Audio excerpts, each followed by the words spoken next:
Hello and welcome, heroes, to the Crit Academy. I am your host, Justin. And I'm your guest, Ryan Krause. I'm also one of your guests, Rob Stumpf. And I'm your co-host, Ian. We hope to inspire you with creative content that you can bring with you on your next adventure. It's true. We want to thank you for joining us today here at Crit Academy Studios, where everything's made up and your roles don't matter. That's right. Your roles are like a D&D game without any improv. I've played a scripted game. It sucks. You might as well be reading a book or watching a movie. Like an entire scripted game from start to finish? I'm sorry. It sucked. It was horrible. I don't recommend it. It was for a class project.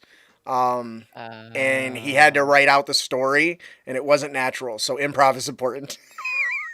It was horrible. Like, show up with one of those like choose your own adventure books and just like read line by line and like, do you want to go A or B? But at least choose you your got adventure, but always go to the odd page. Yes.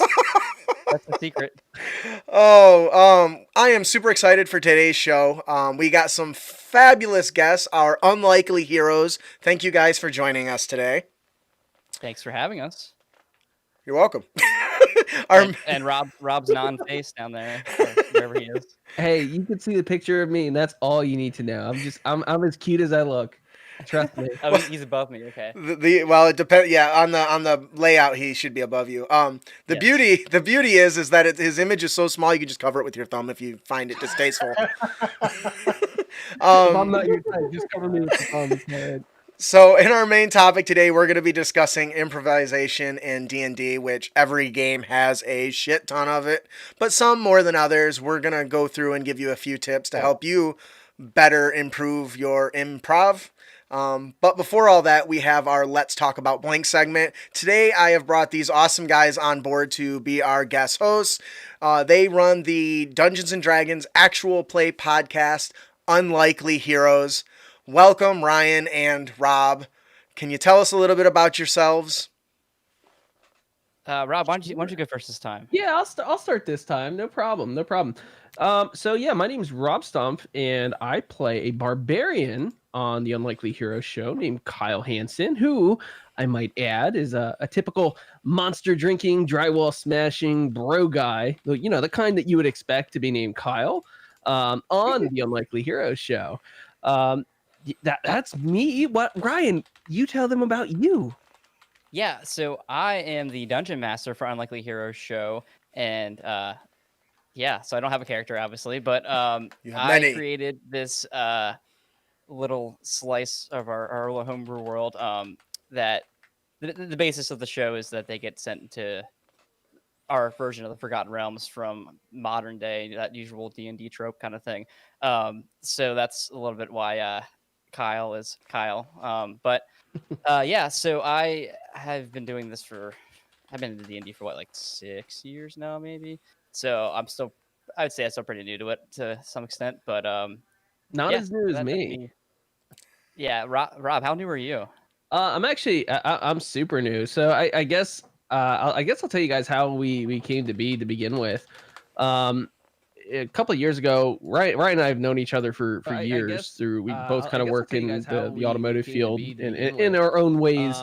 A couple years ago, he approached me one day about playing D&D, which I had never. And this is the whole staple of things. I've never played it. Can I interrupt you for just a second? Somebody's feedback is coming through. Which I had never. And this is the who is it? Whole staple of things. I've never played it. I don't hear anything. It's gone now. Oh, we're good. We're good. I apologize. Right. You might want to. So can you tell us a little bit about Unlikely Heroes and how it came to be? Sure, no problem. It's not me with the feedback, is it? Someone else say something. No, it's gone now. So. Oh, it's gone? Okay. All right. Yeah. So Ryan had reached out to me one day asking if I wanted to play a campaign, and it ended up spiraling to a bi-weekly 45-mile, which I'll never let him go, 45-mile drive to Mike's house. Mike plays on the campaign with us as well.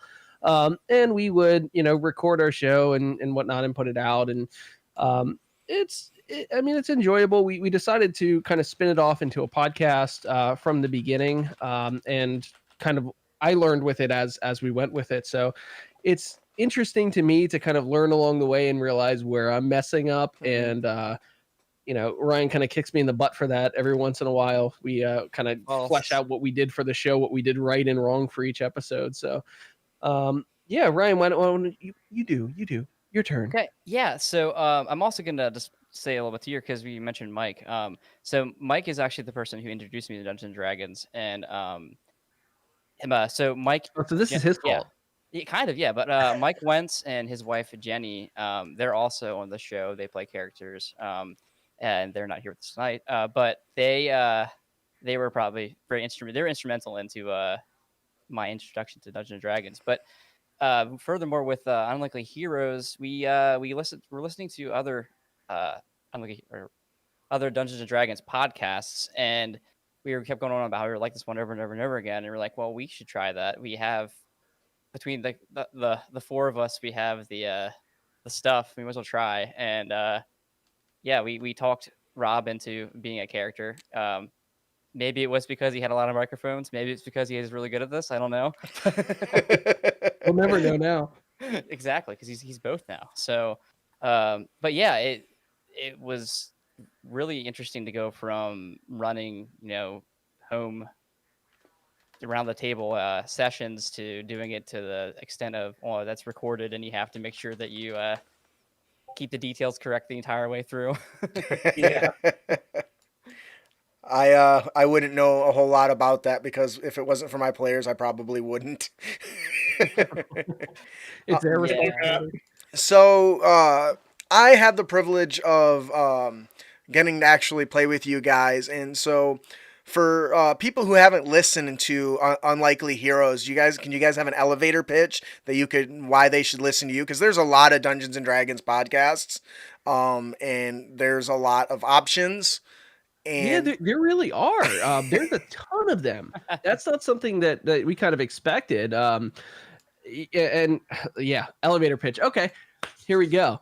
Why are we the best? Because we're more like an improv radio show with D&D elements. If you want something with really good storytelling and character development and something that's more fun than it is the politics of, you have a heavy-handed DM, you have to follow everything, letter by letter from the rule book. That's the kind of show we run. And I think that's what makes us more enjoyable than everything else that's out there, everything else that's on the book, is because we can have fun and we kind of work our audience and work our fans in with it.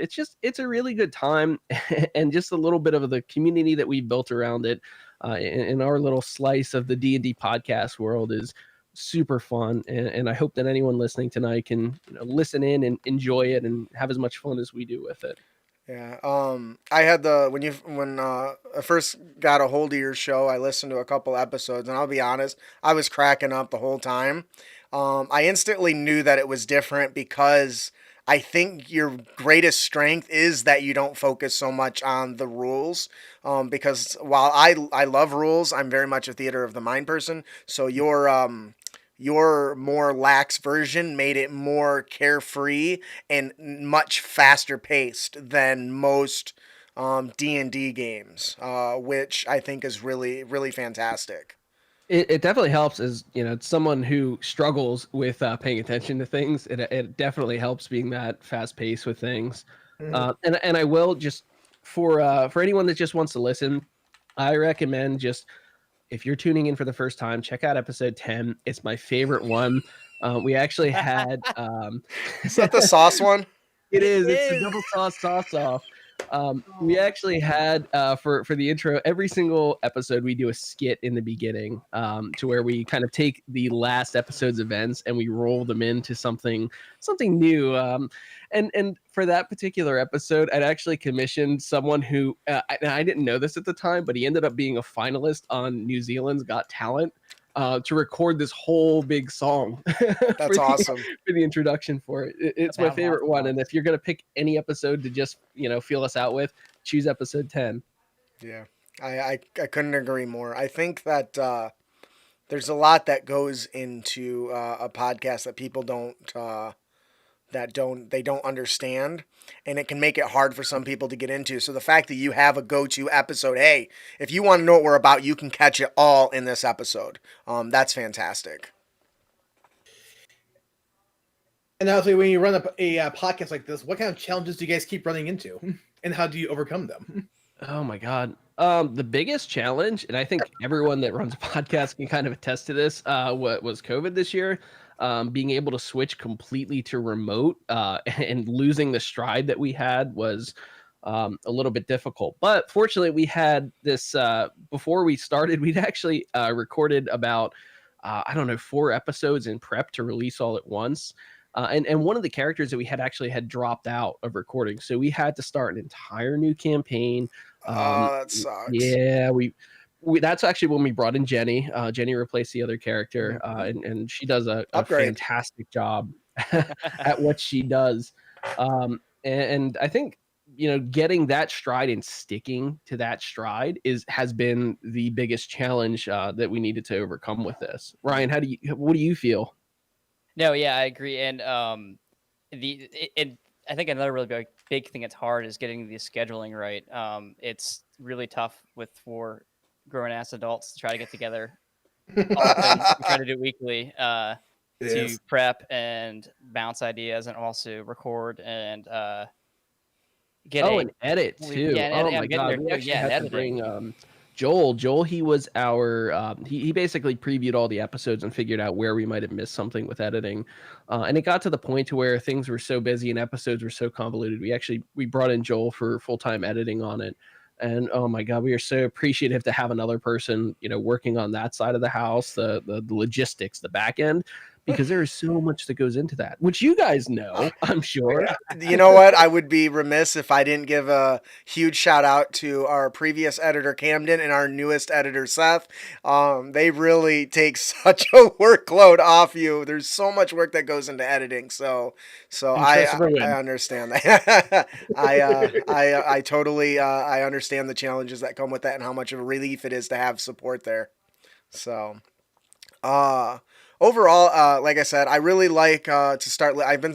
I'm very much a audio book person. I've been listening to a lot of audiobooks, but when I'm not listening to an audiobook, I'm trying to listen to lots of different D&D shows. And as I said before, yours is one of the few that's had me cracking up almost the entire time. I'm not even finished with it yet. I'm mostly trying to catch up so I can listen to the episode I'm in as part of the whole story, so I know what's going on. But I think that what I have listened to has really just been awesome, and I can't recommend your show enough.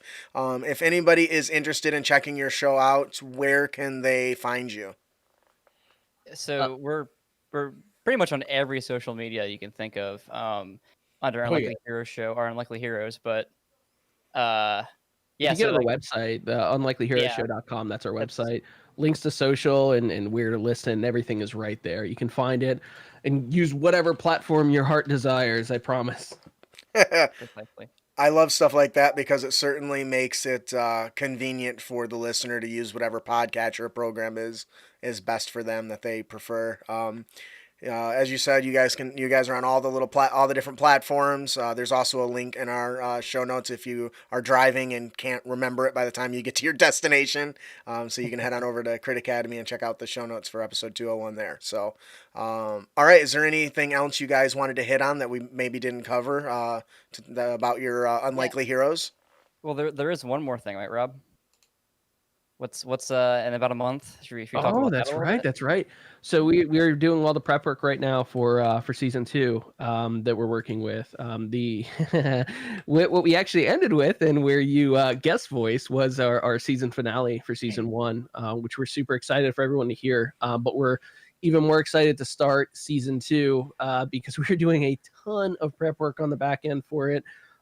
We've got a lot of interesting things. Ryan keeps sending all the artwork that he's working on for it, and it's fire. I'm sure the group text is tired of it, but they can deal with it. And in about a month we plan on launching season 2. We're starting the back end stuff and recording for it now, so we're super hyped for that. Yeah, we spent season 1 was our our test swing to see what we were good at and what we're bad at also and work on that. So this next season is going to be a home run, hopefully, because exactly. I'm really excited about it, and I really want to tell you what it's about, but I can't, so... I understand that. They'll break my legs. I'm the worst with those secrets. Like, I sometimes have to just tell my wife, so I told somebody, and she's like, I don't care. So I think the only thing that I can say is that I don't think anybody else has done the theme that we're doing. Yeah, this is a complete homebrew world. We actually went around the table trying to decide. We all brought ideas of what we wanted season 2 to be to the table, and Ryan went right before me, and I threw out my idea. Said, "No, we're doing this one. I don't care," because it's really good. It's a really good homebrew. And I just you'll see. Give it a month, you'll see. I'm excited to see. You'll all see. Please let us know when it comes out. We'll make sure to give it a signal boost, all right? Oh, thank you. We will. All right. I think that'll do it for our Let's Talk About Blank segment. Please head on over to critacademy.com and check out Unlikely Heroes, or go to their website, which I have the link here, but I don't have unlikelyheroesshow.com. That's it. Yes. Fantastic. Now, before we move on to the meat and potatoes of the episode, every single episode we like to give away fat loots. What adventurer doesn't like loot? I mean, that's how we are. We're a treasure hoard of loot. So once again, we are giving away a Loresmith modular dungeon tile set, the Arcania set. The Arcania digital tile set lets you make dark, shadowy dungeon maps, rich with the fumes and arcane secrets. Compliments of Loresmith. Our winner today is Brandon Barbaro. Yeah. Brandon Barbaro. Woo! Congratulations. Yay. All that great stuff. There'll be an automated applause put it in here. Thank you, Seth. If you didn't win, have no fear. Head on over to critacademy.com/Loresmith and get some free digital terrain and some other one-shots and a lot of good stuff. If you're not sure how to enter, all you got to do is go to our website. A little stupid, annoying pop-up box will come up and ask if you want some free loot. We'll send you some cool stuff, and you'll be entered to win all the different prizes that we give away.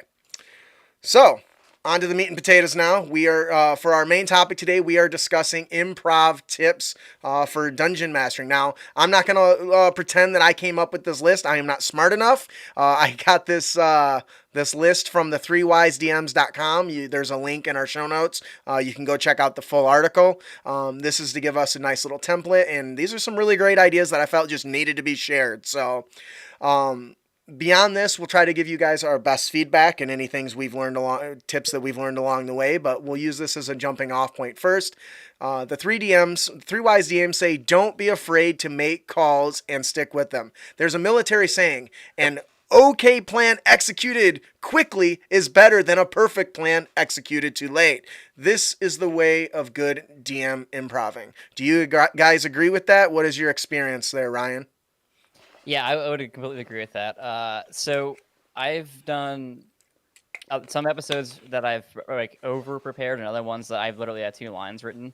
And our favorite episode that we keep bringing back up is episode 10, and I literally had 1 sentence written down, and I didn't even use it. So that's I just went with it. I leaned right in, and I was like, okay, I'm just gonna make quick decisions, and hopefully they're good, and they turned out pretty good. So. And I have other episodes that I had way more planning that did not go as well. So we kind of turn those on their head. But yeah. I think that's a really good point, though, because when you have, especially if you have players, like even new players at the table, and if they align with chaotic anything, I think it's important to, even you as a DM, to make sure that they stick with, have them have the consequences of their action, so to speak. So if they're just throwing things out, what's going to happen? If they're going around murdering everyone, what's going to happen? I think being able as both a player and a DM to kind of balance this is important. And it's something that needs to be done quickly. How can you think out something for so long and like, oh, I had such a great thing for this, but that was 10 minutes ago and you've already left the building you're in. That's really great advice. Ian, what do you think?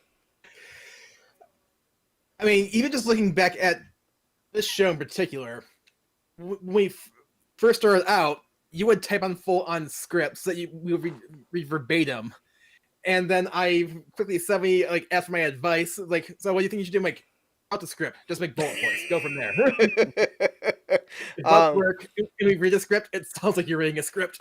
Yeah, and I think while that does work for some shows, it doesn't work for this format. No. What I really like about this tip is it does reinforce once you do make a decision to stick with it though.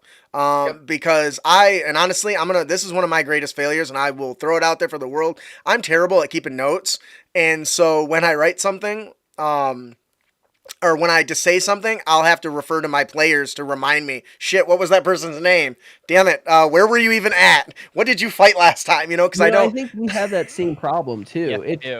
There's that movie on Netflix, or I guess it's a mini series on Netflix recently, The Queen's Gambit. Did you see that? Yes, very cool. So you can see the chess players are sitting there meticulously taking notes of every single move they make. And that's something that you kind of have to do to be able to refer back to them. And that was something we were really bad with in the beginning of our, I guess, our podcast in general, to where if we didn't take any notes, we're going back like saying, oh, shit, what did we do back here? Or did we kill this guy? It was like a major character or a major NPC we put in the plot. But yeah, note taking, I 100% agree with that. Again, I would like to shout out our editor, Joel Peischer, again, because he sits there and listens to us and takes notes as we go along for important things, for A, editing, and B, for reference. So again, shout out to Joel. Thank you. Lifeblood of the show. Joel, you the man. I don't care what everyone else says about you. Actually, kind of a small example too. We actually ran into just this past Friday when we ran our bi-weekly podcast. One of my characters, I unfortunately mixed up the spells Globe of Invulnerability and Wall of Force and what their effects were, so that kind of created some confusion here and there, which I totally owned up to after the fact. It was like, wait a second.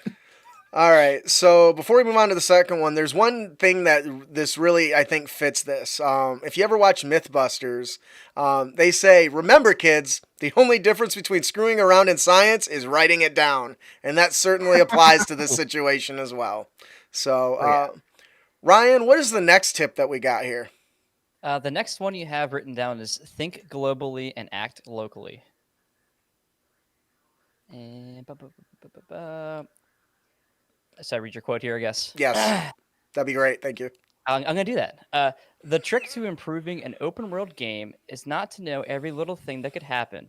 It's to have a clear vision about the big things going on, so you can spin out smaller details on demand based on those bigger themes. What do you guys think about that? Makes sense. I would completely agree with that. I often actually have flashcards that have different scenarios on them, or objects that I can whip out when they go the wrong direction. Well, wrong direction from where I was thinking they would go anyway. And it helps for those moments you're just pulling for something. You're like, okay, well I can whip this out. Or I'll have something in my back pocket I've been thinking of that isn't fully fleshed out, and I'll just wing it. And sometimes it works out, like the again, episode 10. I pulled it out of my back pocket and it worked out. Just keep episode 10 right in the back pocket, eh? Okay. What do you think, Rob? It also kind of works as a player too, because if you think about this, I'm actually going to take it like literal meaning on this, not just for that, but you've got a whole world that you're playing in. There are races, factions, and whatnot. So you have to be mindful of that when you're playing. Especially when you're playing with people that prefer more realism to the campaign versus kind of the fun happiness that we're going How for. we play. Yeah, but you can also play like to the strength and weaknesses to NPC. Like, oh yeah, all right, you got a village of elves. Where's the animosity there? Crack a joke about a drow. Get a free drink at a tavern because the joke was funny. Like that kind of like you're thinking globally, not just where you are in the moment, but how does that affect your world, or how does the campaign that your DM puts you in? How can you work that into something that you're in instead of just generic elements, you know? Yeah, one of the things that I find that is really important and can really add to a game when the players make decisions, that's within their power, that's their agency. And so in order to really get the most out of that, you think you need to know everything that's going on around the world and how everything would react. You don't have to always know it right off the bat, but if you keep it in the back of your mind, one of my favorite examples is I like to start small and work my way out. So if the players are supposed to rescue this village, a volcano's erupt in, and they have to build up a barrier to keep the lava from running in, and they fail. Okay, they fail to do that. The place is overrun. How does that affect? Maybe they go to the next town and there's some refugees. I didn't plan for that, but that makes sense based on the actions that they took. Or maybe that place is about to be melted, and they decide I'm not going to do anything. Well, they're still going to now have to deal with the repercussions of choosing not to do that. So while I don't necessarily have to worry about everything going on in the world, once they make that decision, okay, now this decision, how does it affect the next areas in the world around them? And I think that's easier. That's something that's easy to kind of do at the spur of the moment based on the actions the players take. So for me, I like to start small and work my way out, but it's always important to be mindful of how their actions are going to expand around the world. Because somebody's going to hear about that shit. Oh yeah, some adventurers turned down the option to go and save this village being raided by orcs, and they chose not to. I'm not going to hire you. Why? I can't trust you. And so all that stuff that starts, small should at some point expand outwards, I think. One example I actually thought of when I read this tip was in my Saturday game. In that group we played Rise of Tiamat for a while, and we're at the home stretch when we're trying to recruit an army to go up against the entire dragon cult and their forces. It was a very large army, and we could at the time only had small forces on our side. My dwarf, who was a force main clerk, I got an idea. I'll be right back. And he went to the nearest dwarven temple. Hey guys, we can really use your help. Whatever, it's not our problem. The cultist has some fire giants. Where? Because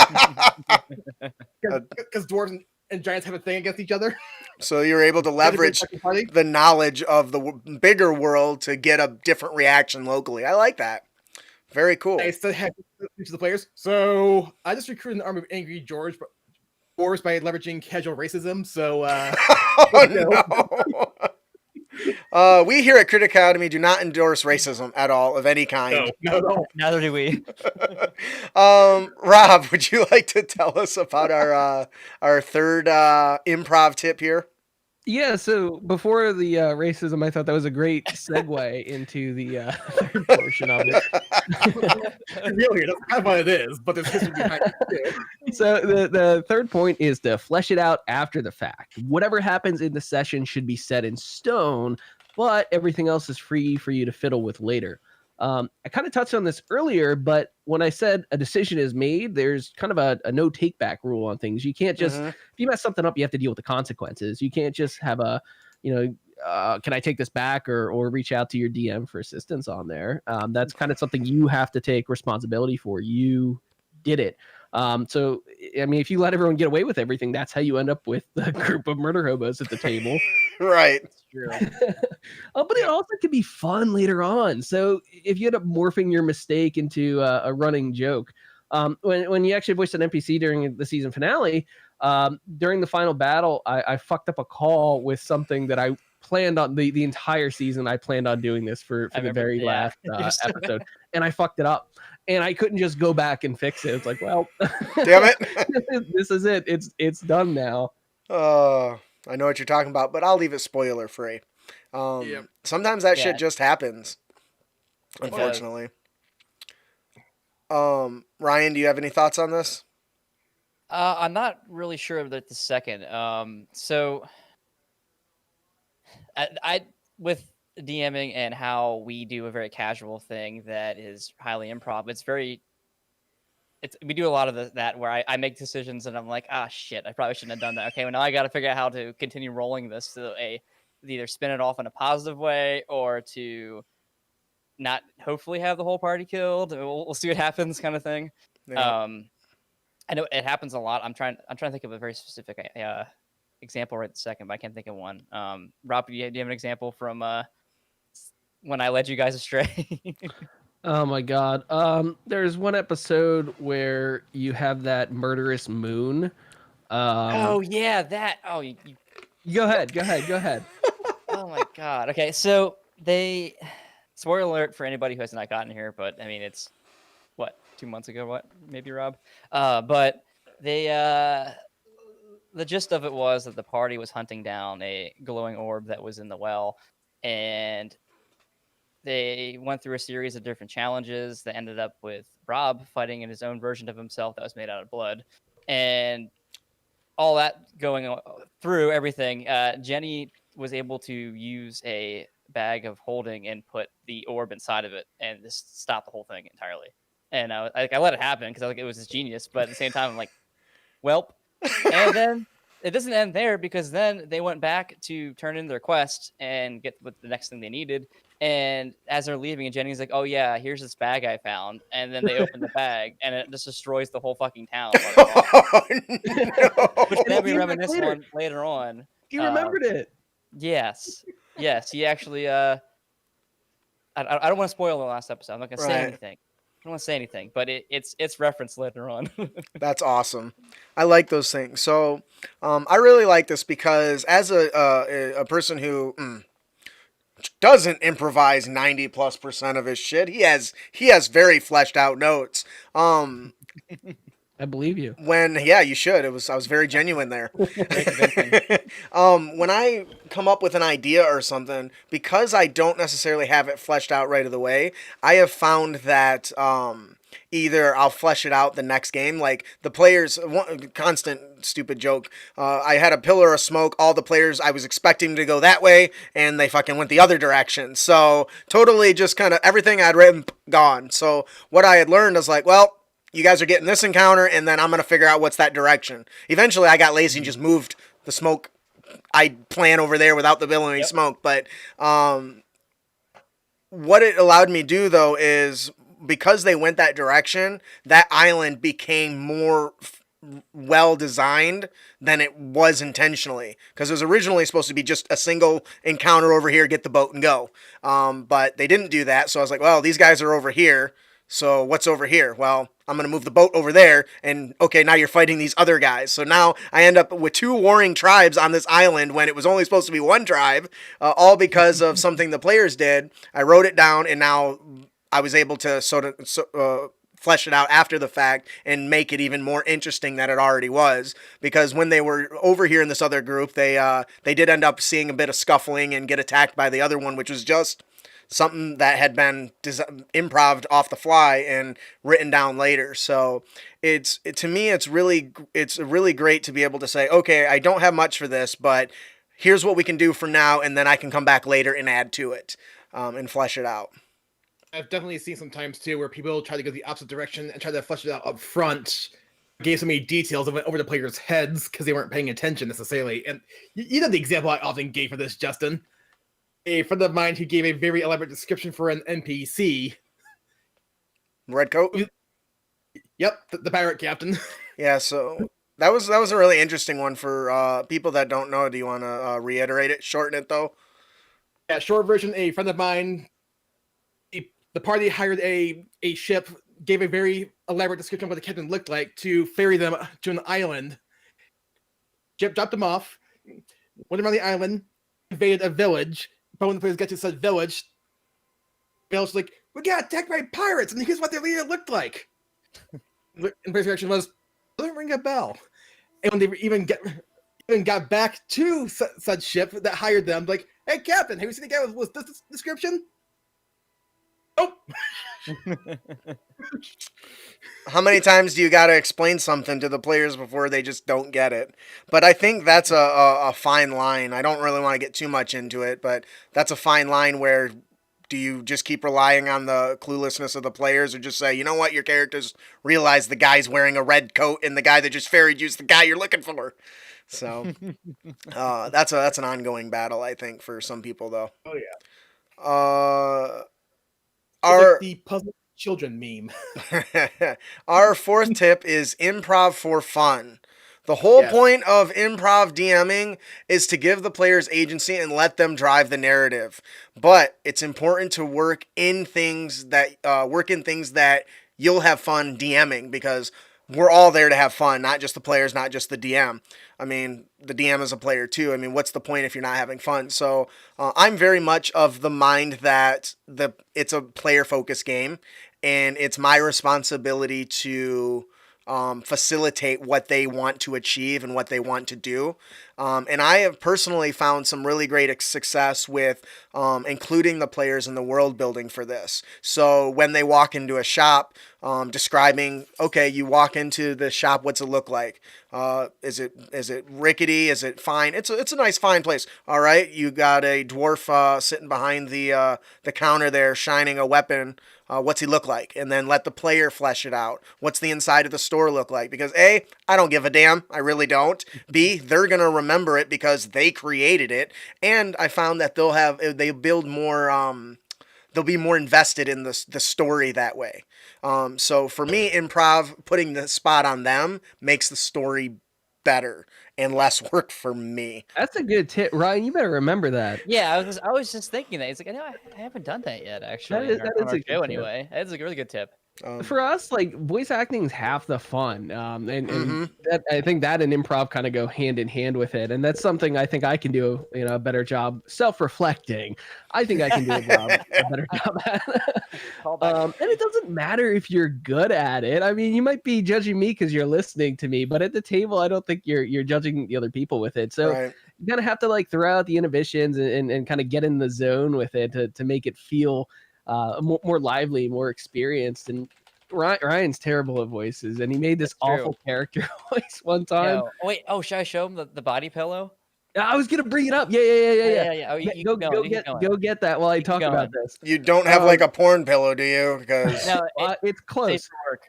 Okay. And oh my god, we were talking about this NPC. We hated the NPC. We every time Ryan brought him up, and he brought him up more and more and more because we talk about it more, like that we hate this guy.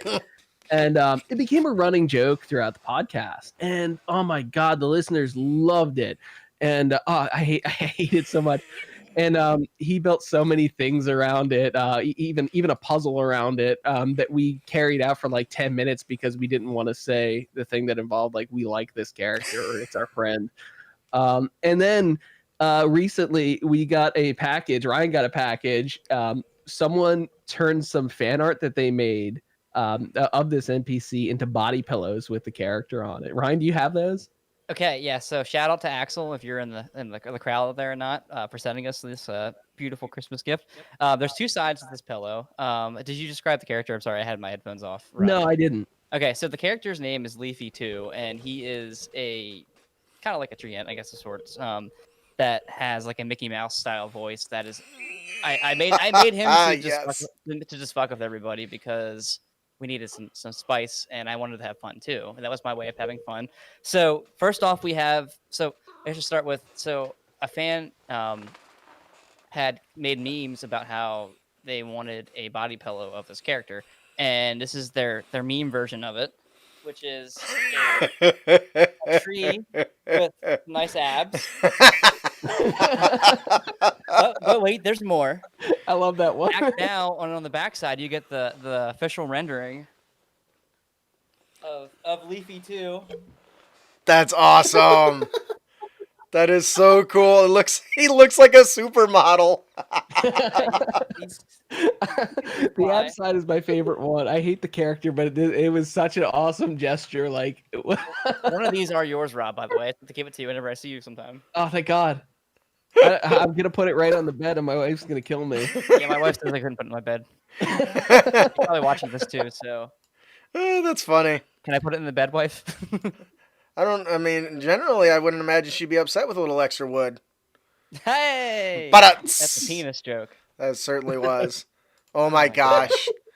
You guys, I have to show, I can't. Do not pull your penis out. No. So, show you guys no.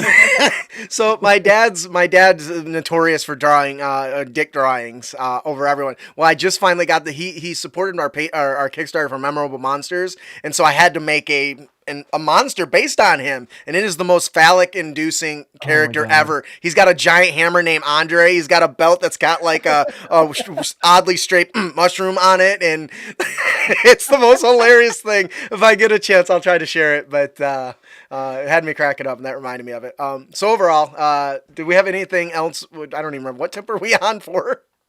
Yeah, we're on 4 Yes, we're right on now. improv for fun. Number That 4. was my fun. I Yeah. had my fun. So improving for fun and letting the player's agency drive the narrative is a powerful tool that, if you're lazy like me, is great. You let them build the world, they get more invested. It's a winner for everybody. And plus, I don't gotta waste time building out things that they don't give a damn about, because that is a huge time waster in my opinion. Some people like that though, so you do you, I guess. We don't kink shame. Ian, would you like to tell us about role playing or fuck? Where am I? Improv tip number 5. Thank you. Ask the players what they plan to do. I like how you said plan to do, because that never works out. One of the big underappreciated tips of improv DMing is knowing when to wrap up the session.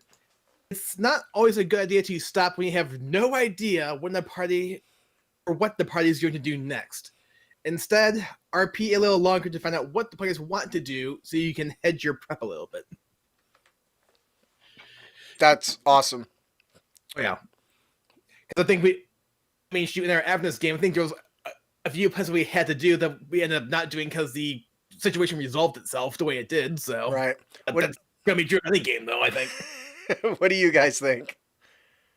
I think it's a good tip, but it's hard. And I say that from the player perspective because I try to make life a living hell for Ryan when he's doing this for us. They all do. It's true. It's kind of the running joke of the podcast is how difficult can we make this for Ryan? So where he finally forces us in a corner to do something.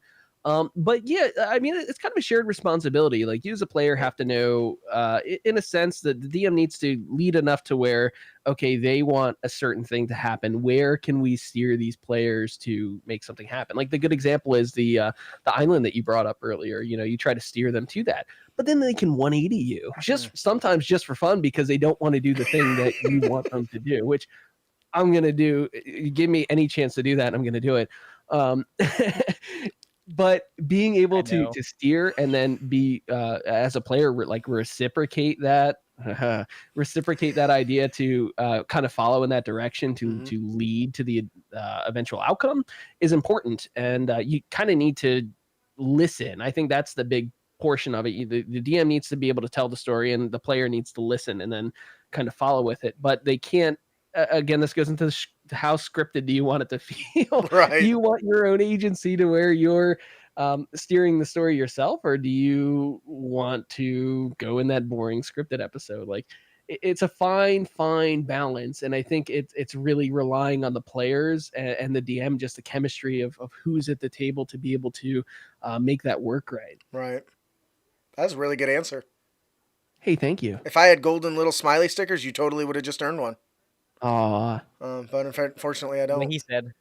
I'll give you 2 cool points. Hey, thank you. You're welcome. I'm gonna turn them in later at the gift shop. Don't worry. Unfortunately, it's a lot like those game places, and it costs like 10,000 of those to get anything. So good luck. Does anybody else have anything to add to that? That was a pretty good answer. I think he covered it, honestly. Yeah. I think you hit the proverbial nail on the head. Ryan, would you like to tell us about our next tip there? Yeah. The next tip is know when the improv ends. Just because you're improving most of the time doesn't mean you should waste your chance to build something more fixed. I think I meant to say improving, not improving, but words. But is that spelled differently? I don't actually know if it is. It is because I was actually typing up some notes before this episode that I believe it or not, I completely improv, not improved it. And yes, it is different. It gave me the blue squigglies that I was typing the wrong one. That's improving. Oh, I don't know now. Oh no. I think without the ing they are spelled differently, but with the ing they are spelled the same. I hate the English language. You suck. This is why I'm dumb, because you make it too hard. I think the real question is improving actually a word? It is now. It is now. We've improvised. It's now. That's how we roll. I love it. Roll over here. So this is an interesting tip. Dictionary, if you can say it, it's a word. Just a question if it's used enough to put in the dictionary. That's fair. All right, Urban Dictionary it is. What do you think about this? Yeah, so it's again, like we were talking before, it's another fine line where of you don't want it to feel too scripted, but you also want it to be improv. So like personally, like I said earlier, I could just have flashcards or whatever.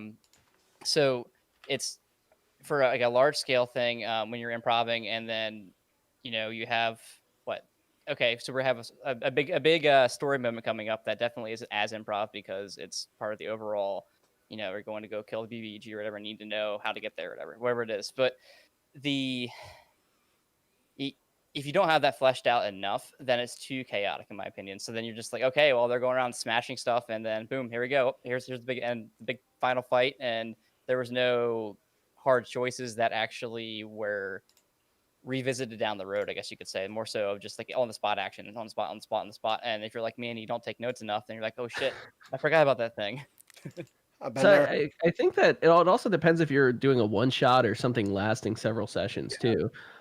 Because if you're doing a one shot, you're going to have improv, and then bam, script city. Yep. But if you're having something that's going to last several sessions, you might have to figure out from the players, like, what do they like or dislike during the session to keep it enjoyable for them? Because again, it's a balancing act. Kind of think of it like micromanaging. So when like the big boss, whether it's like the William Lumberg or the BBG, whatever floats your boat, shows up, then you have to get down to business, and you need to know what you're going to do, how you're going to do it, and just it's impossible to react to all of the choices that are out there, but you need to have enough to where, okay, the improv here is ending, and you're going into a major fight or a major turn of the game that you have to turn this corner in order to proceed. Yeah. What about?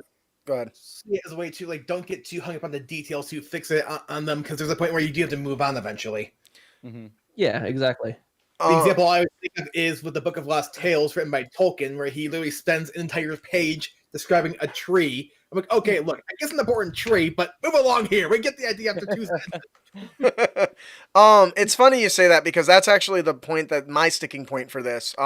For me, I've always been a big fan of the read aloud text. So for me, the improv ends when I consider a point with read aloud text. I really think that's important, because saying, okay, you walk up to a blacksmith's shop is far less interesting than as you approach the anvil, the wall of the anvil, the wall of hammers and tongs, and heavy furnace clearly mark the shop as that of a blacksmith. That is far more engaging, even though it's not improv.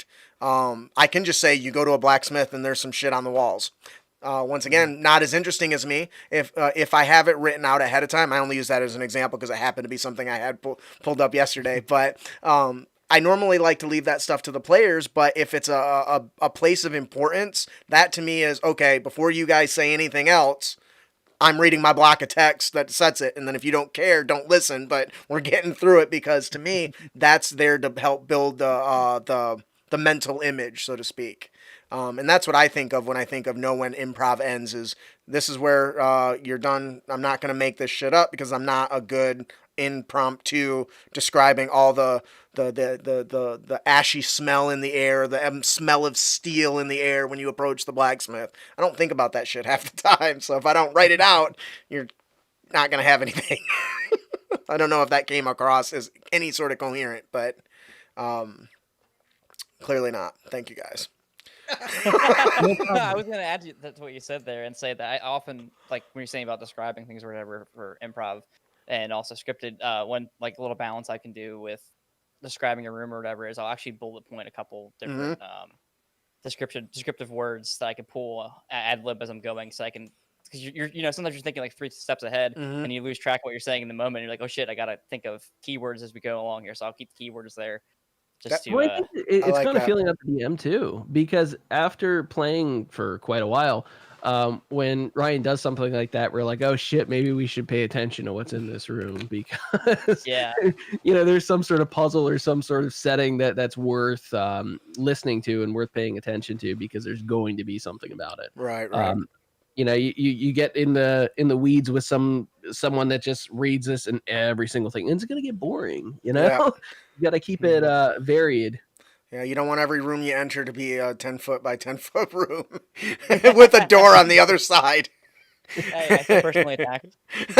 That's okay. It was a direct attack. I sniped from a distance. Good shot. But I think you guys are right. There is a balance that needs to be there, and I think that it's just as much in the hands of the players to know when improv is ending, so that you can have nice scripted story points. At the very least, have something to describe something awesome with the big bad. You know what I mean? Mm. Hey, he's giant. Okay.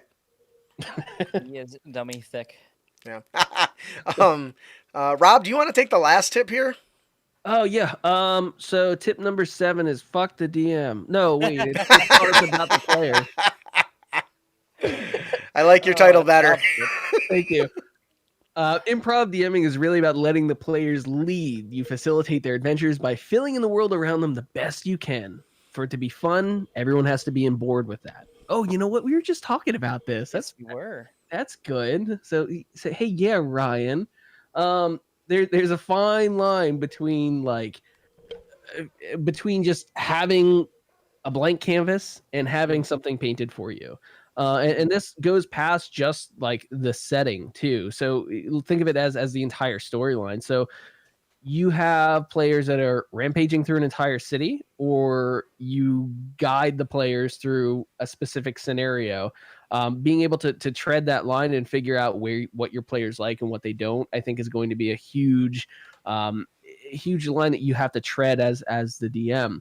But at the same time, you have to let your players do like weird shit. Like if your player decides all of a sudden they want to smell a flower, okay, let them do it. But when they do it, let them have a consequence. Maybe a bee stings them, or they're romanced by the scent, or something. So okay, yeah, they fucked it up, and now it's on them, and the rest of the players can have a laugh at their expense. And they will let them do stuff, but make them feel stupid for doing it. Yeah. I know you like that, Rob. I'll you do a lot of stupid I stuff. do. Oh my god, I just like so. I mean, story time. But Rob, remember that time that you rolled 2 back-to-back natural 20s to slap door frames? Yo, yes I do. Thank you, Google D20. Drawn out thing ever. And he's like, "Oh, I want to jump across this hallway," because you were doing like a horror mansion kind of thing, and they were trying to sneak around this guy that was in the hallway or whatever. And I was playing. Yeah, and I got my lucky feet. And I clapped my toes. Yeah, no, that wasn't that time. He also thinks that lucky feet is lucky feet, not. Yeah, no, I get it. I don't hate him for it. Yeah, and somehow he claps with his toes. That's something that is beyond my understanding. Don't worry about that. Yeah. Anyway, so like when you're in his mansion, his character found a jump ring, and I had planted it there in hopes that he would get it because I knew it would fit his character. But he immediately wait. Did you know what size his feet were? Aha! Yeah. It was oh my god! What if it was a toe ring? It should have been a toe ring. Yes. Oh well, next time. You're welcome. Oh my god. It's a toe mood ring. Sorry, I didn't mean to. That just Anyway, so he had this. They were going around this like the level in the mansion, and the monster was, you could hear his feet slapping outside the doorway as it went by and stuff. They're trying to time it, going back and forth. And in his move to go across the hallway, he's like, "I'm gonna jump and I'm gonna slap both door frames through the hallway." And I was like, "Okay, well, I'm gonna give you like an athletics check for both of them because why not?" And back nat 20s. And we play criticals for skill checks because it's more fun that way, in my opinion. Oh. But so can you jump to I know the that's not so written if as yeah, right. So if he asks if he can jump to the moon, if he gets a 20, he does. Because that's not awesome. Quite. Oh, not okay. Quite. We'll keep it relatively realistic. But well, you just shot down your own statement.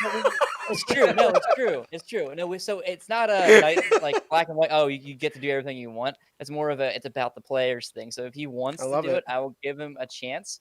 And if it's something that's almost impossible, he's got to get like at least the 35 somehow, something stupid that you can't even roll anyway. I love it. Picturing with that mental image where a barbarian out of sheer desperation tries to do a performance check, and he's like, "Yeah, whatever. He's an idiot." Goes with his dumb stat. On that 20, so he breaks out in the fine opera. Yep. And I was like, "What the heck?" Yep, we fully support that over here on Unlikely Heroes. Been sitting on that one for a while. Overall, I think these are some pretty great tips from from both the Unlikely Heroes and the bullet points from the Three Wise DM. Is there anything that you think should be discussed about improv that we haven't covered yet? Rob, you anything? Is Rob there? Did we lose him? No, I'm trying real hard to think about it. Yeah. No, he played an Obama moment right there where he took a deep breath so long they just started playing music. No, again, I think the biggest thing is that people need to just feel comfortable with it, and getting that level of comfort to be able to properly role play in their role is huge. And I think if nothing, if you leave nothing or take nothing else from here, it's to take that as to kind of leave your leave yourself and be able to do that, because it makes it a whole of a lot more interesting than bland, boring talking about it. Yeah. You gotta lose yourself in it. I love it. So yeah, I agree 100%, and I think I don't have anything else to add to that other than don't be afraid to try something different. I know some people, when they are improv, are afraid to just say something, or afraid of how people will what people will think, but who cares? I mean, I always worry It's a that fucking game. yeah, right. You're meant Yeah. there to have fun, and if you're not having fun, go find something else to do that's fun. Exactly. So go ahead. I mean, at the end of the day, you just have to wing it sometimes. Or all the time, like me. Depends on the mood. Yeah. Oh, yeah. I'm busy. I got to make that shit up. That's the real reason why I rely on my players so much, because I ain't got no time for that shit. All right, that'll do it for our main topic today. Before we move on to our Unearthed tips and tricks, we'd like to take a minute to thank our generous sponsor, Kobold Press. If you have not checked out Kobold Press's latest Kickstarter, The Southlands, it is a awesome Egyptian-themed campaign setting. The Southlands features high adventure in a self-contained and standalone campaign setting with all of the tools at your fingertips for dozens of epic campaigns. The updated version is for 5th edition. It includes new player options, an updated world book, and all new chapters, and even a fantastical city book that to launch a memorable campaign. I love memorable campaigns. That's why we do this, right? And the Egyptian theme is bar none my favorite aspect of it. I really like the old movies like The Mummy and stuff like that. So being able, because normally when I think running like an Egyptian, I was like, oh man, a desert's so boring. But somehow it turns out it's not. Southlands is make it so it's not boring. If you know, they've actually released it for the Pathfinder edition previously. So it's a popular setting. It's a lot of fun. Do you guys ever think about running something away from the traditional the fantasy narrative? Or is that what you were just talking about for your upcoming campaign? You'll have to find out. Oh, you bastard. That's a horrible answer for me, because now I'm curious. I just went on the site, and the three-headed Anubis is kind of interesting. Hell yeah. I'm gonna look at this. Some good stuff. They still, as of this episode, they still have 11 days left, right? So that's, what is that, the 26th? The end of the month, the end of December. So, all right, check it out. You can buy this for Christmas for someone. Look at that. Well, it's a Kickstarter for 5th edition, but if it's for Pathfinder, you can. Well, I guess you could buy the Kickstarter for them. You could give them a little printout of the receipt. Look at that. I just saved Christmas. That's awesome. Swoops in. All right, moving on to our fourth and final segment, our Unearthed tips and tricks, where we bring you new and creative content for you to bring with you on your next adventure. Every week we bring you, was it 5? I don't even know how many we have anymore. We give you 5 awesome pieces of content, starting with our character concept, the Stone Blessed. There are secrets in the peaks, mysterious mysteries that I have unraveled and embraced. There can be no understating your kinship with the mountain home. Like the mountains, you stand tall despite your hardship of life amid the wind, snow, and ice of the highest crags. While many are proud merely to draw strength from the upbringing. God, this is why I don't like scripts, by the way. Same. While many are proud to merely draw strength from their upbringing amid the towering peaks, you are rare and have come to embody the spirit of the mountains. You, as a Stone Blessed, one who has an uncommon connection to stone and earth. Rock beneath your feet emboldens you, and the elements nourish you until you become the personification of your homeland's peaks. As a stone blessed, you draw power from the stone itself, allowing you to transcend the bounds of your mortal form and achieve astonishing acts of strength. Your attacks strike with the weight of a mountain behind them, and when you reach the pinnacle of your power, you become the stone, crushing those who stand against you. That was a long-winded one. So, I got a TLDR for it. yeah, you're made of rock. Yep. So I really like this character concept. It can fit a multitude of different classes and races, Goliath, dwarf, whatever have you. There's lots of magics like meld, earth, shape, stone, all those different features that can really let you get a lot out of this. As a barbarian, I totally love the idea of reflavoring rage to be like your body being coated in stone. That's what first comes to my mind for this character concept. What do you guys think? A rune knight fighter. It's actually really cool. I like that idea. Just being able to say something else than "I rage" is a totally, I guess, game changer is the way to call it. But yeah, that's so much more interesting to add that sort of personification into the mix. Yeah, I agree. That's why I wrote it. Actually, I didn't write it. I totally didn't steal that from a 4th edition book somewhere. I won't tell if you won't tell. No, I don't mind giving credit where credit's due. I like stuff like this because I like to reflavor everything and build characters that are more than just based on the class you are. And this really gives that by taking all the features you have, even if you are something along the line, say a bard, right? You know, a bard has bardic inspiration. How can you make that a stone thing? Well, depending on what the character does with it, if they decide to make a saving throw, they're coated in a stone for an instant to survive the attack. If they make a weapon attack, you know, their weapon is encircled with like stone shrapnel or something. You can reflavor any of those mechanics to really fit this theme if you want to really go that far and have a lot of fun with it. Hey, great improv tip. You're welcome. I'm thinking about like Vegeta and DBZ Bridge. I'm gonna rock you. Dude, you can have so much fun with that. Like one of the monsters we did a while back was Dwayne the Rock Johnson.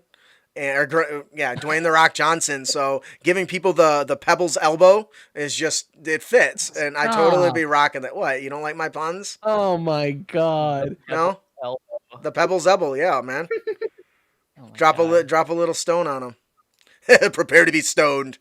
Let's get stoned. Anyways, it doesn't end.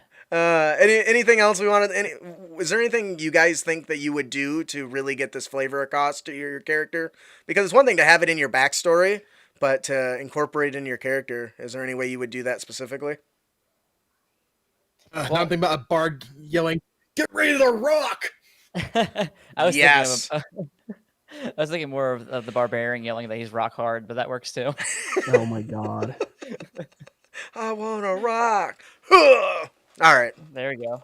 I think that'll do it for our character concept, the Stone Blessed. Ian, would you like to tell us about our monster variant? Our monster variant today is the Destraken. The origin of this beast from the stat block is the Plesiosaurus, CR2. Dinosaurs, I love them. Oh yeah. This blind beast stalks through dungeons, forests, and swamplands, relying on its other senses to detect prey. When it finds something it can eat, the Destraken blasts it with its skull-cracking waves of sound. The features you lose or alter is you lose your swim speed, because it's not aquatic anymore, but the speed now becomes 40 feet. Also gains 40 feet of climb, blind sight out to 60 feet, and is blind beyond that range. And also, it gains the cutting action, where on each of its turns, it can use its bonus action to take the dash, disengage, or hide action. And it also, finally, gains Bellowing Blast, which is recharge 6. The Destraken releases a thunderous force that sweeps out from it. Each creature in a 20-foot cube originating from it must make a DC 12 con saving throw.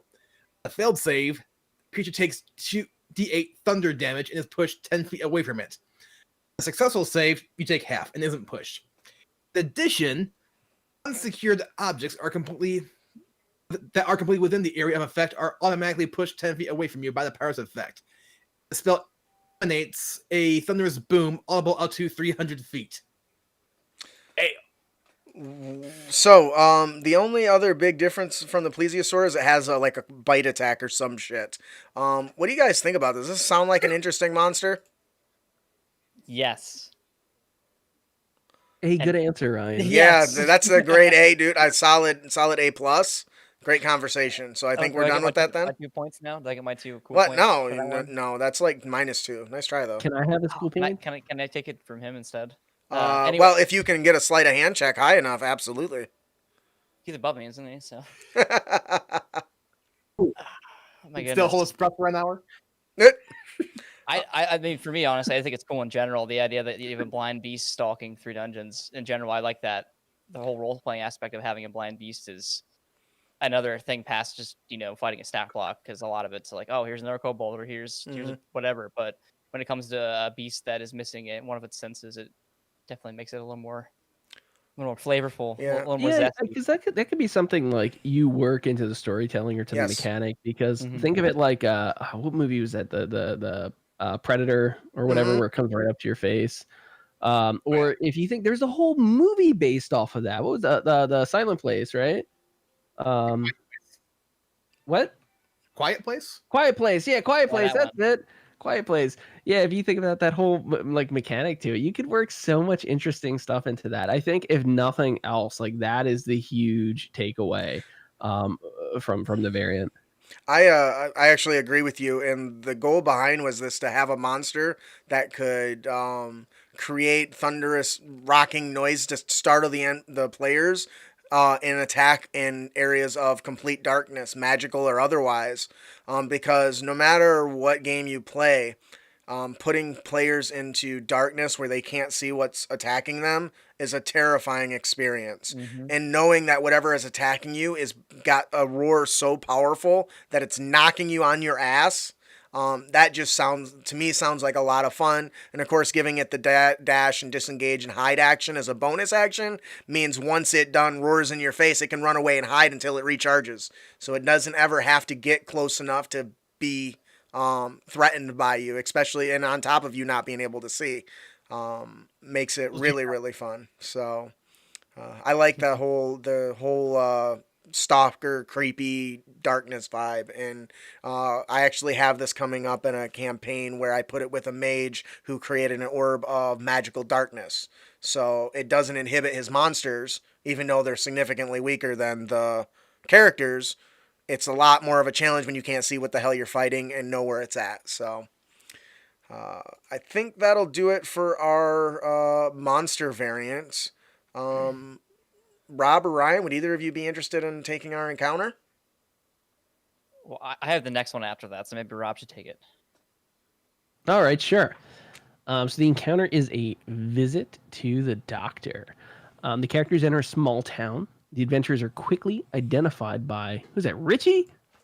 Richie, a halfling acolyte, calling out to them, huffing and heaving from exhaustion. He explains that the local leader's daughter, Layla Dornak, commoner, female, is currently visiting the village's physician, Frill, who's also a human acolyte.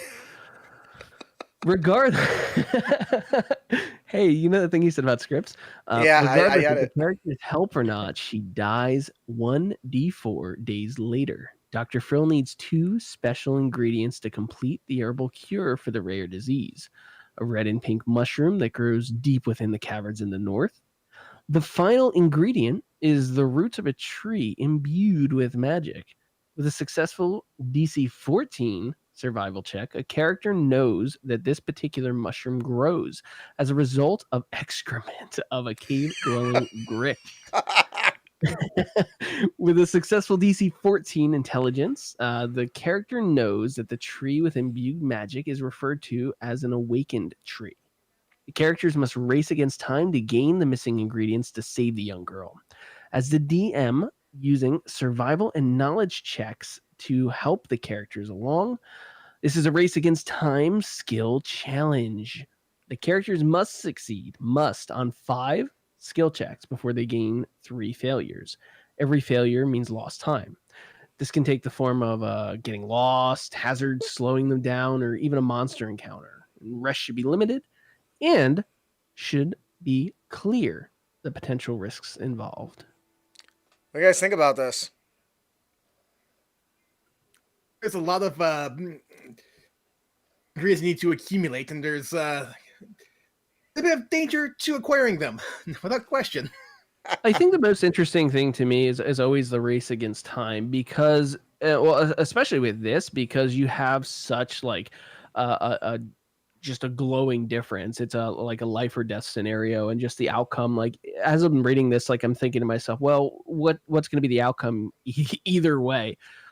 Because you can quickly turn a story with this, whether this person is just like, okay, the death of this person cascades and it just like snowballs, where it's going to have an effect later on in the story. Like, where does this go? I just think this has a lot of room for what it does in the story, especially because there's not much like you've got 5 skill checks that you have to succeed on, and you can only get 3 failures. Like that doesn't leave much room for, well, it's not even a fuck up, it's luck.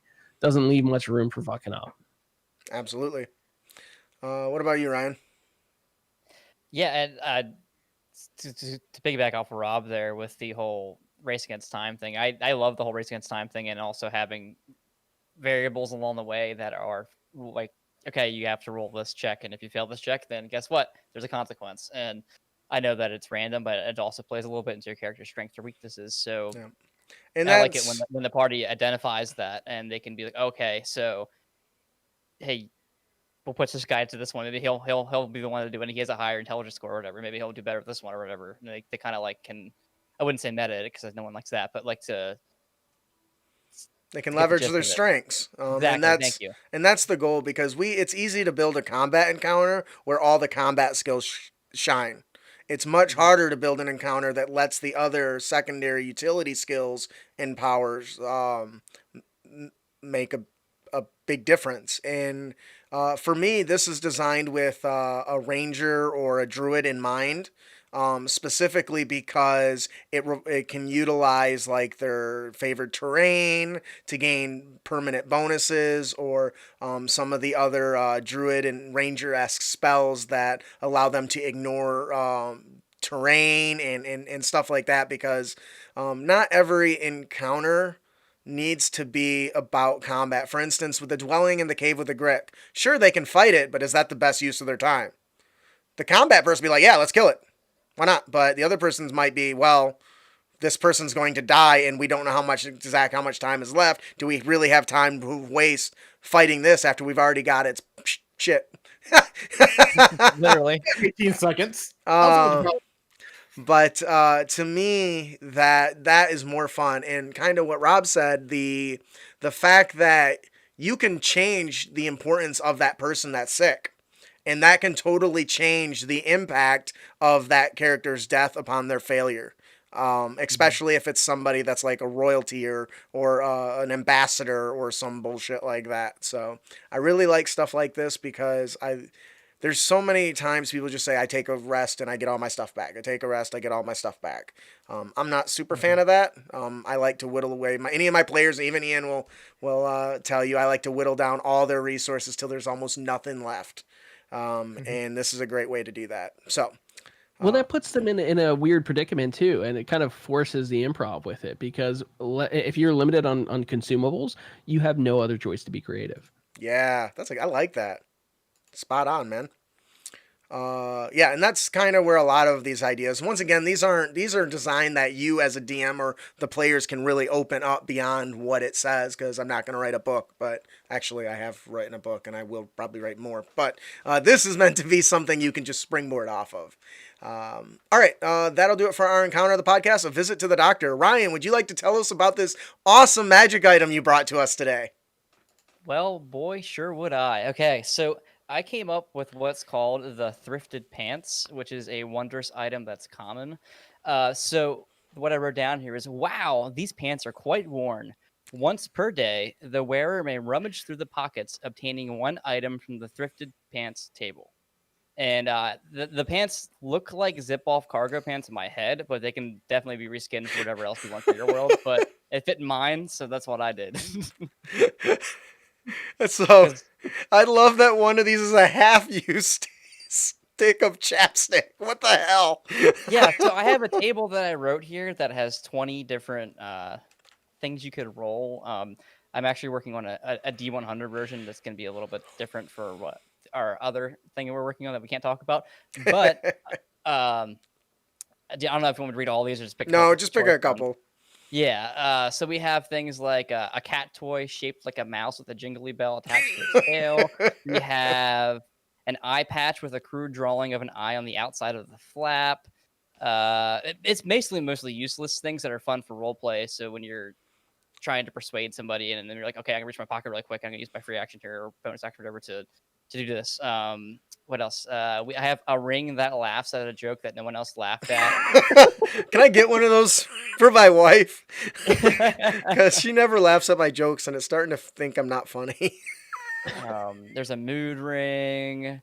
I think number 8's my favorite. A pear with an angry face carved into it. Yeah, because I don't know what you're gonna use it for. You're not gonna eat it because pears are disgusting. Oh no, you did not. He went I'm there. gonna go up. I'm gonna Snapchat you later. I have a whole can of pears upstairs. I'm gonna eat them all. People Like, yeah, I can. Just wait. Later on, in like 25 minutes, I'm gonna open up that can and I'm gonna eat the whole thing in one bite just for you. It's funny that you mentioned cans because the third item is a can of beans with the lid cracked open. It's a bunch of random shit that you could work into fun roleplay experiences and with the party. Honestly, that's one of my favorite things about this because one of my favorite things in the player's handbook is the trinkets table. There's so much on there that can open to fancy roleplay opportunities. And this sort of magic item spurs player improving and creativity. And just every day, like, it's like a useless Batman utility belt. Like, all right, dude, let's make a deal. I got something for you. He pulls out and it's a dried up humanoid thumb. All right, so with this, you can push it up against a flat surface in this vault and it'll open, I promise you. Toss a bluff check on there. You're good to go, or a deception or whatever the hell it is. Oh my God, you could use that pear as like with those tribes you were talking about earlier. That's their shrunken head. Oh my God, you these fucking pears. That's awesome. Ian, what do you think? You can do so many things from this table. You can create so many awkward moments at the wrong time. I love it. Yeah. I love this thing. I got so much feedback about this, about so many people wanting like a bigger list with the D100. Yeah, I had a thread going on one of the pages that people were just adding to it. I think it's up to like 80 something now. People keep adding to it. That's awesome. Is that a Reddit page or? It was on Facebook. It's one of the groups. Okay. I don't remember which one. I'll have to hunt. You'll have to share that if you can hunt it down for me because I got a few things I'd like to add to it. Will do. All right. Thank you so much for bringing the thrifted pants magic item. I love that. Love common magic items like that. Our dungeon master tip of the podcast is damage thresholds. Typically, damage thresholds are for ships, buildings, and other very, very large objects. But consider hit point thresholds as an alternative to damage immunity and resistances on big boss monsters. This means that pretty much any damage below the threshold is just superficial and doesn't really weaken the boss in any form. This will likely force the characters out of the traditional I attack mentality, instead forcing them to get creative. When you do this, create objects and hazards on the battlefield that the characters must use to win. So one of the encounters that I've just written is designed around them fighting like a golden giant who's basically immune to it's not immune, but it has this damage threshold that's pretty high, that if you're not like a barbarian or a fighter with high crit range, you're probably going to struggle. So instead what they have to do is they got to run and use these siege weapons that are on the throughout the battle. They have to commandeer the siege weapons first and utilize these to break that damage threshold, which to me gives an interesting way to a boss mechanic that's more than just the traditional beat up the minions and then fight the bad guy. You can really get a lot out of magical turrets and all these different things that you can introduce to your game that probably aren't going to be there very often, but can help them fight something that might be stronger than they otherwise would be. I always hear this. I don't know if you've heard this chat about how the Terras sucks because a level 1 Aarakocra with Eldritch Blast can eventually kill it just by blasting it and flying away. And if it had something like a damage threshold, fuck you and your stupid rank 1 Eldritch Blast, it ain't gonna do shit. Yeah. What do you guys think about this Dungeon Master tip? So I'm going to piggyback off what you said and say that it is a very good idea, and it's something that I fight with. I guess I don't say fight with, but on our show, a lot of encounters I plan, they improv their way around it in about a tenth of the time I expected. Hell yeah, we do. Rob, yeah, so there's the time that they sunk a ship with another ship rather than fighting, and it worked out very well. No, hold on. Yeah, we didn't sink the ship with the other ship.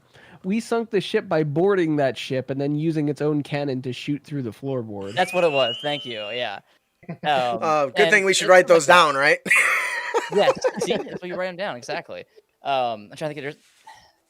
I feel like there's almost every boss or similar encounter in our show. They find a way around it that's really creative, and I let something slide because it's like, okay, that's fucking hysterical. How'd you even come up with that? We're gonna roll with that. Just roll with it. I love it. Yeah, exactly.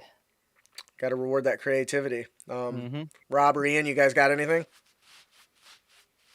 I think Ryan hit it. I actually wanted to bring up the thing about the ship, so I'm glad he did. Do you have another example? I'm blanking right now. There's honestly at least a dozen, but no, I was thinking of I was going back to the episode 10 again. I can't pull that up every time. You got more than one episode, right? More than one episode 10. Everyone's got their favorite child, okay? Oh my god. I wasn't.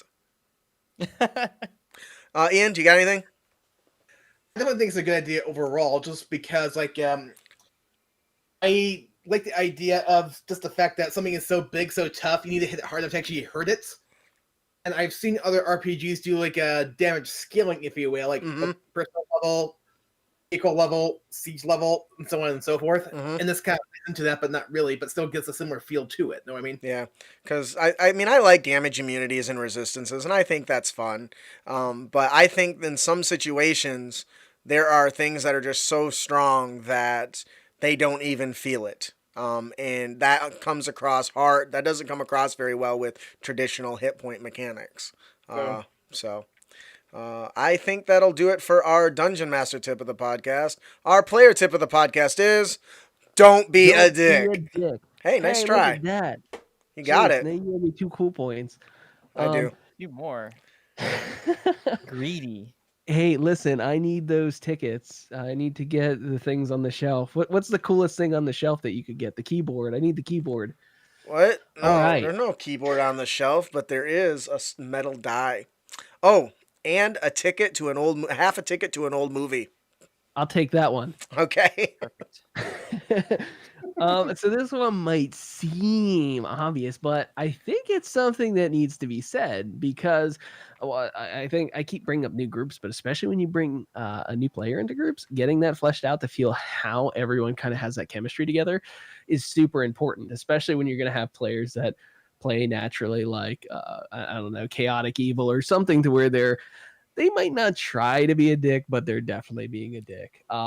So respectful disagreements was one of the things that I actually just came up with when you were talking about the Grick encounter earlier. So you should kind of be playing out, like feeling out the other players and not forcing the encounter, like respectfully listen to their opinion and then come up with a counterpoint. Yes, we should do this, or no, we shouldn't. And it's kind of difficult when, you have an encounter where time matters, but being able to work that into the game in general is super important. And then likewise with you as a DM, you need to kind of, if you catch someone being a dick, kind of redirect them with that. And that includes if they're getting pissed off at a DM's decision. So like, for example, Ryan wasn't initially going to let me shoot down through the boat. So as we were doing that, I think you technically started sinking the boat because I was trying to do that for like 3 or 4 turns, and before I could sink it, he gave me a slap on the hand by making it start to sink. So I kind of forced my way through, which I shouldn't have done, but I did it anyway. But be like that sometimes. Yeah, it does. And point being, as another player, you got to kind of know when to call players out for that kind of thing when they're trying to do something purposefully game breaking, and you need to kind of give them a slap to say, hey, don't do that, while also not being a dick. So it's a fine line. Again, the whole fine line thing to walk, and being able to moderate, like self-moderate as a group, and self-moderate yourself to not be a dick is super important. So don't be a dick. That is an awesome player tip. Thank you so much for that. I appreciate Hey, no it. problem.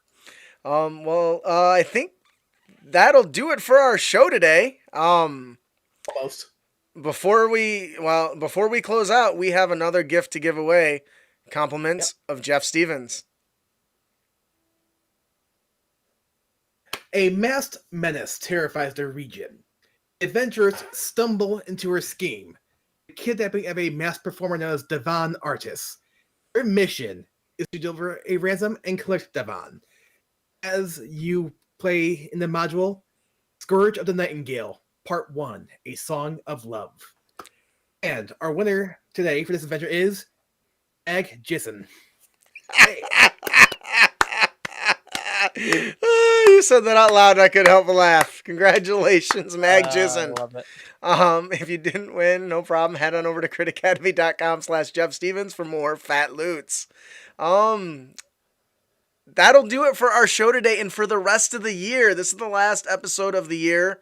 I want to give a huge shout out to Unlikely Heroes for joining us. Do you guys want to give yourself one more plug before we close out here? Sure. Rob, You you go ahead. You take this okay, one. you did the first one. I'll do this one. Yeah, it was great to be here. We had a good time. I just want to also shout out Mike and Jenny, who aren't here with us right now, that are key roles as other cast members to the show, along with Joel Peischer, who is our editor and does a ton of work behind the scenes that we would not be here without for him. So thanks again to the 3 of you that are not here. But furthermore, yeah, just if you're looking for a show that's really casual and you get a good laugh and it's really based more on the story, and we use Dungeons and Dragons to kind of further the story along rather than being rules lawyers and me reading giant blocks of how to do spells because I don't like to read. We keep it real, we keep it live, and we do lots of funny things. And Rob is a funny person, so you should It's definitely true. listen to As him. the kids say, we keep it 100. Yeah, 100. What the hell does that even mean? Clearly, I'm not young enough. I'm old. Yes. Is that like that's lit? Like I remember that as a kid. I think it vaguely means the same thing. Yes. Apparently, lit was too long of a word.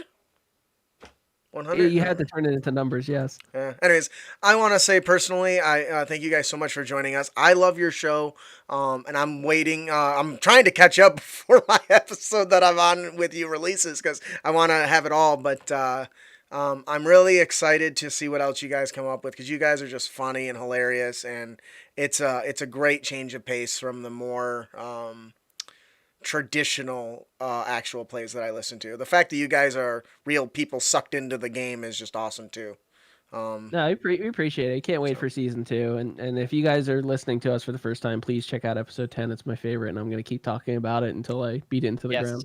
And even if you don't listen to season 1 at all and start season 2 and on what is that, February 2nd? Is that what it is, Rob? February 2nd. February 2nd. If you just listen to episode 10 and you just say, okay, cool, I got a good taste of them. We're going to hear the good stuff in season 2. Just wait around. It's coming up soon. Yeah, you said you can find us on unlikelyheroshow.com and any social media. If you just look us up, we're there. Awesome. Please join us on our next episode on Sunday, January 3rd. I'm looking forward to it. I haven't picked the topic yet, so you're going to be just as surprised as us. If you enjoy the show and you'd like to support us, visit us at critacademy.com, follow us on social media, leave us a review, maybe check out some of our awesome D&D content we've created, or subscribe to our YouTube. Please do that. I'm gonna do that right now, actually. Yeah, you should do that. Thank you. Anybody else that's follows him should also subscribe too. Yes, go do that. All right, so I am your host, Justin. Anybody else? Hey, don't worry. And I'm your guest, Ryan. I'm the better guest who remembers that the lines here, Rob. I was subscribing, okay? And I'm your co-host, Ian. Thanks for listening. Keep your blades sharp and spells prepared, heroes. Y'all, All right. I want you to know y'all crack me up.